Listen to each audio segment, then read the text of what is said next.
The story begins with Gi-hun, a man struggling in life with no money, not even enough for his mother's medical treatment. During this difficult time, someone approached him with a strange offer to join a deadly game. Gi-hun accepted, along with 500 other desperate players. In the end, he became the sole survivor and won a huge amount of money. But instead of celebrating, later, Gi-hun discovered a horrifying truth. Rich people were behind the game, using it as entertainment while innocent people died. Determined to stop this madness, Gi-hun made it his mission to shut the game down. Meanwhile, we meet Jun-ho, a police officer searching for his missing brother. While investigating, Jun-ho found a Squid Game card in his brother's room, leading him to the truth behind the deadly games. Jun-ho discovered the horrifying reality behind the Squid Game, how the players who lose are brutally killed, and some survivors even have their organs removed and sold. But the biggest shock came when Jun-ho himself was captured. To his disbelief, the person running the game, the mysterious frontman, was revealed to be none other than Jun-ho's own brother, the very man he had been searching for. In Season 2, we see Gi-hun, the previous winner, once again. He learns that the deadly games are about to begin again. Determined to stop them this time, Gi-hun decides to use his money and resources to fight back. He secretly gathers a group of players to stand up against the game organizers. As part of their plan, they pretend to fight among themselves to attract the guards. When the guards rush in to stop the chaos, the group attacks, kills them, and seizes their weapons. Now armed and ready, Gi-hun and his team rise up to confront the people behind the game. But once they got close, they realized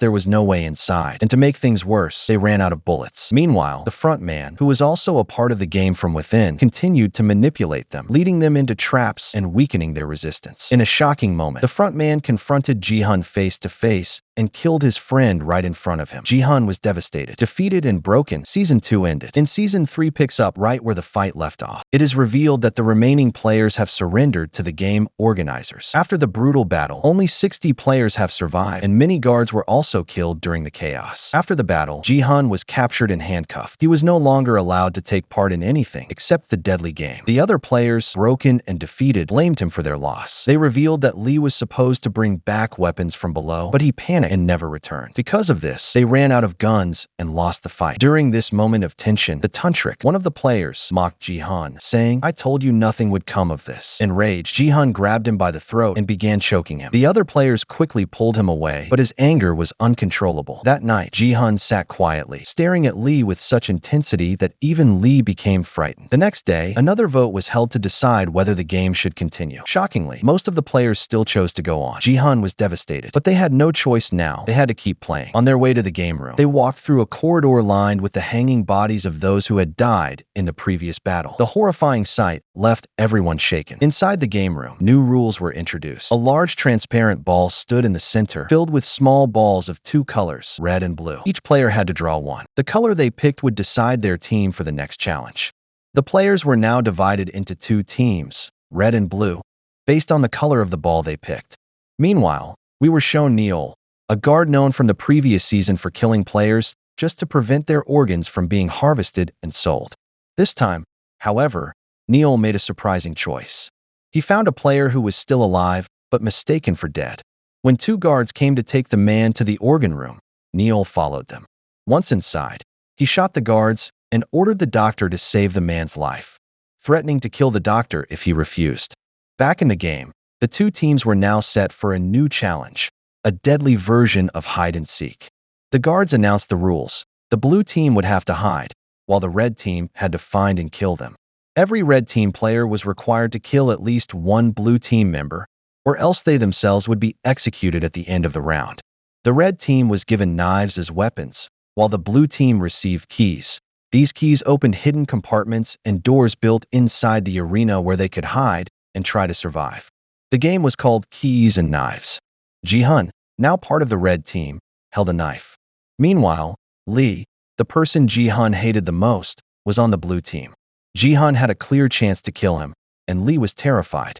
The scene then shifted to Jun-ho once again. He was still searching for the island where the Squid Game was being hosted. But unknown to him, his greatest obstacle was his own partner, the person guiding him. That man had secretly been planted by Jun-ho's brother, In-ho, the frontman. It was all part of a special plan to mislead Jun-ho and keep the location of the island hidden, all while keeping him under surveillance. Back inside the game, tension was rising fast. The blue team was panicking, knowing they were the ones being hunted. Their chances of survival were low, and chaos broke out. To calm them, the game guards offered an option. If they wanted, they could swap places with someone from the red team. Many tried, but none succeeded. The guards then instructed the entire blue team to enter the arena first and start hiding. The arena was like a massive maze filled with locked rooms. Each blue team member had a key, and their task was to find the door it unlocked and hide inside. Among them was Danny, who was pregnant and still being helped by Kat and Yang. Meanwhile, the red team prepared to enter. Gi-hun was consumed with only one goal, killing Lee, and Lee knew it. He rushed through the maze, desperately trying to find a safe place to hide. Some red team members, however, were too weak-hearted to kill. To numb their fear, they took drugs before entering the arena and began hunting their targets, the blue team. John was desperately searching for Lee inside the maze, while the blue team was still struggling to find the right doors. That's when they realized something important. Each door had a specific shape: triangle, square, or circle, and the keys they held had matching shapes. That meant a triangle key could only open a triangle-shaped door. Meanwhile, Kat, Yang, and Danny discovered that they had all three types of keys. This gave them a huge advantage. They could open any door, including a special one that accepted all three keys and could lead them to safety. Excited, Danny and Young trusted Kat completely and handed over their keys, hoping she would quickly find that door and return for them. As they were running, Danny suddenly slipped and fell, injuring his stomach. Just then, a red team member arrived and threatened to kill one of them. Kat fought back bravely, killed the attacker, and helped Danny continue moving. Elsewhere in the maze, two boys from the red team had already completed their mission by killing one blue team member each, but they didn't stop. They decided to kill even more players to reduce the competition and increase their share of the prize money. Back to John. He thought he had finally found Lee and rushed to kill him. But to his surprise, it turned out to be another boy who only looked like Lee. Lee, meanwhile, kept slipping away, running for his life. During one close encounter, another red team member grabbed Lee and stabbed him in the leg. But just before the fatal blow could land, Lee managed to kick his attacker away and escaped again. After pushing his attacker away, Lee escaped once again. Meanwhile, in another part of the maze, Danny went into labor. With no time to spare, her friends helped her deliver the baby right there in the room. After a tense and emotional moment, Danny gave birth to a baby girl. Both Danny and Young were overjoyed. Elsewhere, the frontman received a call from one of his operatives. He was informed that Jun-ho, his own brother, was still actively searching for the Squid Game island and wasn't giving up. Alarmed, the frontman gave strict orders. No matter what, Jun-ho must not reach the island, and if he somehow did, everyone accompanying him should be eliminated. Back in the facility, Neil had tried to save finally regained consciousness. To protect his own identity, Neil wore a mask. But as soon as the man woke up, Neil made a shocking move. He killed the doctor. This allowed the injured man to take the doctor's place and move freely in disguise. This man, it was revealed, was the father of a girl who had once been Neil's friend. He had blood cancer and had entered the game in the hope of winning money for his treatment. The scene then shifted back to the game. John was now filled with rage. As he searched, the tantric crossed his path and provoked him. Just as John was about to kill him, the tantric stopped him and said, "You were looking for Lee, right? I just saw him going upstairs. His leg is badly injured. He can't be far." Fueled by fury, John chased after Lee, and a brutal fight broke out between them. Eventually, John overpowered Lee and killed him, but the tantric didn't escape either. Just moments later, another player appeared and killed him too. While trying to protect Danny and Yongin, Kat bravely sacrificed her own life. Her sudden death left both of them devastated. As they tried to recover from the shock, a new twist unfolded. Yongin's own son appeared and begged his mother to kill Danny, believing that doing so would save his own life. But Yongin refused. She stood by Danny and protected her instead. The boy, driven by fear, tried to force himself on Danny, but before he could harm her, the game timer ran out. Just then, the guards arrived and shot the boy on the spot. His body was dragged away in front of his mother's eyes, leaving her broken. All the surviving players were then brought back to the lounge, where Gi-hun was still tied up. The players were shown the prize money they had won so far. It was a huge amount, enough to tempt anyone. Rome, one of the players, begged everyone to vote to end the game. She urged them not to be greedy and pleaded that if not for themselves, they should at least think of Danny and her newborn daughter, who had been born right into this nightmare. But no one listened. Most players voted to continue. Young was heartbroken by their decision. That night, she lovingly held Danny's baby and then approached Gi-hun. She asked him for a promise that he would stay alive and keep playing the game until the end, so he could protect Danny and the baby. Gi-hun gave his word. After that, Young quietly took her own life. Her suicide left the other players in shock. The next morning, it was time for the next game. The challenge was simple but deadly. Players had to jump from a height and land on platforms to cross a bridge. One small mistake could cost them their lives. One by one, the players began the dangerous task of crossing the high bridge, each jump risking their lives. Meanwhile, a group of VIPs had arrived to watch the game unfold. unfold. They observed the players closely, mocking and criticizing their every move as if it were just a show for their amusement. At the same time, Jun-ho's long search finally came to an end. He recognized the hill near the island, the same hill from where his brother, the frontman, had shot him in the previous season. Now, he knew he was close. Back in the game, the tension rose as a player struggled mid-jump. He lost balance, grabbed onto the bridge for dear life, but couldn't hold on. He eventually slipped and fell to his death. The players behind him became even more cautious, now fully aware that one wrong step meant the end. Then came a cruel twist. The VIPs decided that even Danny's newborn baby girl would now be considered a player. She, too, would have to play the game. But how could a baby possibly survive something like this? Desperate, Danny turned to Gi-hun once more, pleading for help. Without hesitation, Gi-hun agreed. He took off his jacket, fashioned it into a makeshift baby carrier, and strapped the baby to his chest. With the child now in his care, he stepped onto the bridge and joined the others. Crossing the bridge was becoming more dangerous with every step. The gaps were large, the platforms slippery, and each player had to rely entirely on their balance and courage. If anyone slipped, no one could help. They had to save themselves or fall. As the players struggled to cross the deadly bridge, panic took over. Some players, desperate to survive, began pulling others down with them, grabbing anyone nearby to regain balance, even if it meant causing their deaths. Others intentionally pushed weaker players just to secure their next jump. The game had turned into pure chaos. Gi-hun, too, was forced to make a terrible choice. The player ahead of him was too scared to move and was blocking the way for too long. With no other option, Gi-hun pushed him off the bridge to move forward and save himself. Eventually, Gi-hun managed to cross the bridge, but Danny, the last player left, couldn't make it. She fell and died, and Gi-hun watched in horror from a distance, completely heartbroken. After her death, the VIPs made a new rule. The baby girl would now continue the game alongside Gi-hun. Meanwhile, Neil, who had been secretly planning her escape from the island, was spotted by a masked officer. Guards were sent after her to stop her at any cost. Back in the lounge, the remaining players returned, exhausted and on edge. When they learned that Danny's share of the prize money would go to her daughter instead of being added to the group's pool, they were furious. Their greed took over, and they began plotting to kill the innocent baby. Luckily, the guards stepped in just in time and saved her. But the players were not done. They made a new plan. Before the next game, they would kill both Gi-hun and the baby. What they didn't know was that the frontman was watching everything. Before the final round, Gi-hun was summoned to the frontman's office. To his shock, the frontman revealed himself. It was In-ho, whom Gi-hun had trusted from the beginning of the game, a man who had always shown him sympathy. Now, Gi-hun realized he had been betrayed by the one person he considered a friend. The game officials had already confirmed In-ho's death in the previous season, and Gi-hun had mourned the loss of someone he thought he could trust. But now, seeing In-ho alive and revealed as the frontman, Gi-hun was shattered. His faith in everyone crumbled. The frontman calmly explained why he had summoned Gi-hun. He wanted to offer him a deal. He warned Gi-hun that the remaining players were planning to kill both him and the baby before the final game. To protect himself, In-ho offered Gi-hun a dark choice. Kill all the remaining players before the next round, and in return, he would give Gi-hun all the prize money and custody of the child. It was a shocking proposal, one that left Gi-hun speechless. Meanwhile, Jun-ho was still tirelessly searching for the island, but couldn't figure out why he kept ending up in the wrong place. That's when he made a chilling discovery. Someone in his team had been misleading him from the beginning. The traitor was one of In-ho's men, secretly feeding information to the game organizers. When Jun-ho discovered the betrayal, a violent fight broke out between them. The traitor had been given strict orders. If the police ever got close to the island, he was to kill them all. But in the end, during the brutal struggle, Jun-ho overpowered and killed him. Back on the island, Neil, who had been cornered by guards, made a bold move. She struck a deal with the officers. If they wanted to live, they should let her return to the island. They agreed. But before leaving, Neil managed to secretly free the child's father, the man who had been recovering in disguise as a doctor. After that, she returned to the island, found a secret room, and launched a surprise attack, shooting several of the officers inside. Armed with determination, Neil stormed through the facility, taking out several officers in her path. In the chaos, she fought her way to a control center and forced the remaining officers to erase all records of the man she had rescued, the child's father. After an intense fight, she succeeded in wiping out the evidence and completing her mission. That night, Gi-hun was haunted by the offer In-ho had made to kill the remaining players and walk away with the prize and the baby. Conflicted and restless, he walked through the lounge with a knife in hand, quietly approaching each sleeping player. But as he stood over them, his conscience screamed at him. This wasn't who he was. He couldn't be a killer. At the last moment, he stepped back and put the knife away, watching him through surveillance. In-ho remembered something from his own past. In the 2015 Squid Game, he had once been in the same position, given the exact same offer. But unlike Gi-hun, he accepted it and killed everyone. Seeing Gi-hun choose compassion instead of greed made In-ho realize that not everyone is like him. The next morning, the next deadly game began, stranger and more brutal than anything before. 3 towering ship structures were set up. The players had to climb the towers and push their own teammates off to survive. It was a game of betrayal, where survival meant turning against the people you had once stood beside. During the chaos, Jack stepped forward and shocked everyone by revealing a heartbreaking truth. He was the biological father of Danny's baby girl. Driven by the desire to protect her, he picked up a metal rod and violently shoved an old man off the tower. With brutal force, he began pushing down others as well. All around, players were fighting each other, every man for himself. The rule was simple: throw someone off the tower and you win the round. Jackie, eager to increase his prize share, was eliminating as many people as he could. Amid the violence, one player made the ultimate sacrifice, choosing humanity over greed. He threw himself off the tower, giving up his life to ensure the baby would survive. The brutal game continued. Jack, now blinded by his obsession with winning and survival, attacked another man with a knife. After killing him, he pushed the body down the tower, one by one. The remaining players were eliminated until only Jack and Gi-hun were left. Jack turned to Gi-hun and said, "Give me the child. I'll throw her down and I won't harm you." But Gi-hun, who had grown deeply attached to the baby, refused. He couldn't let anything happen to her. A fierce fight broke out between the 2 men over the child. Jack still had his knife and tried to stab Gi-hun, while Gi-hun fought only to protect the baby. In the struggle, Jack managed to snatch his daughter from Gi-hun. He was moments away from throwing her off the tower. The VIPs leaned forward in anticipation, watching every move, curious to see if the father would sacrifice his own blood for the game. Gi-hun screamed, begging him not to do it. At the last second, Gi-hun leaped forward, pushed Jack away, and caught the baby just in time, clinging to the jacket she was wrapped in. As Jack dangled off the edge, Gi-hun had a split-second chance to save him, but he didn't. Jack fell to his death. In the final round, Gi-hun stood alone, holding the baby. Outside the game arena, Jun-ho had finally reached the island. There, he found and rescued the man who had been saved earlier by Neil. Together with a group of guards, Jun-ho prepared to search the island for the remaining members of the Squid Game organization. Back in the game, Gi-hun stood silently in the arena with the child in his arms, deep in thought. The VIPs watched closely. They believed he would make the selfish choice, that he would kill the child to win the final prize. They were certain he would sacrifice the child to claim the ultimate prize. But Gi-hun did the unthinkable. He gently set the baby aside, looked ahead with no expression, and jumped. He took his own life. Gasps echoed through the room. Even the front man was stunned. Gi-hun, the 2-time winner who could have lived a life of luxury, chose humanity over greed. He gave up everything to protect an innocent life. In that moment, he reminded everyone watching that he was not just a player, but a human being. The VIPs never imagined the game would end like this. The front man, In-ho, stood motionless, deeply disturbed. Gi-hun's sacrifice shook something in him. He began to question himself. Where had his own humanity gone? He had only won one game, but it had cost him everything. In a daze, he walked to the arena and gently picked up the little girl Gi-hun had died protecting. As he held her, his thoughts were still consumed by Gi-hun's final act. Just then, Jun-ho arrived, gun raised, aimed at the front man. He had finally found his brother. But as soon as he saw the little girl in In-ho's arms, his hands trembled. He couldn't pull the trigger. Tears filled his eyes as he cried out, "Why, In-ho? Why did you do all this?" But there was no time. The front man, realizing the police had reached the facility, gave the ultimate order: erase everything. The guards placed explosives throughout the arena. A 30-minute countdown began. Panic erupted. The VIPs scrambled to escape, rushing toward the exits. Among them were the front man and Neil, who also managed to flee in time. Later, the entire facility was destroyed in a massive explosion, bringing the brutal Squid Game to an end. The story then jumped forward 6 months. Jin was shown quietly living a peaceful life at home, still haunted by the horrors of the Squid Game. One day, a mysterious parcel arrived at his door. Inside was the little girl, Gi-hun's precious last responsibility, and with her was the prize money she had rightfully won. Gi-hun had sent her to Jin because he believed that Jin's brother, Jun-ho, would give her the life she deserved, a life of safety, love, and hope. It was Gi-hun's final act of kindness, ensuring the child had a future. In the post-credit scene, we see the front man once again. He visits Gi-hun's daughter to inform her of her father's death. He hands her Gi-hun's Squid Game card, which now contained all of his remaining winnings. His way of saying goodbye. As he turns to leave, something catches his eye. A young girl on the street playing the Dokji game with strangers. She wasn't just playing, she was recruiting. She was making new players for the Squid Game. The front man watches silently, realizing a chilling truth. Though the facility was gone, Squid Game was far from over. It was evolving, spreading. The next round would be held in the United States. And with that, this intense and emotional season comes to an end.